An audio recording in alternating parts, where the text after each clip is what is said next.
কি আমাকে এখন বসে বসে পাহারা দিচ্ছিস? হ্যাঁ, দেখছিস আমি কি কাটি না কাটি? সবজি কাটছি আর ওখানে বসে বসে দেখবে আমাকে কি কি সবজি কাটি না কাটি। তাই আবার খেলতেও হবে। এই দেখো আবার খেলতেও হবে, ওর সাথে আবার হ্যান্ডশেক করছে আমাকে।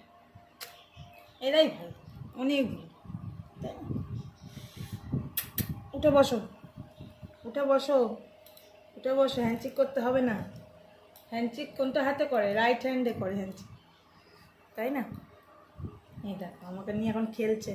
এখন আমি সবজি কাটবো, এই দেখো বসছি পুঁই শাক নিয়ে, পটল নিয়ে। এখন আমি সবজি কাটবো নাকি এখন আমি ওকে টাইম দেবো? দেখো এখন উল্টে গেছে, এখন খেলবে আমার সাথে। খেলার জন্য আমার পাশে এসে বসছে, এখন খেলতে হবে নাকি আমি সবজি কাটবো? এই দেখো আমি সবজি নিয়ে বসছি, এখন সবজি কাটবো। সকালবেলা রান্না করতে হবে তা না, এখন আমার টম কিন্তু আমার সাথে বসছে, এখন ও খেলবে। এই দেখো খেলবে, এখন খেলার মুড হয়েছে। এই দেখো উল্টে পাল্টে কি করছে, আমার কোলের পাশে এসে শুয়ে আছে।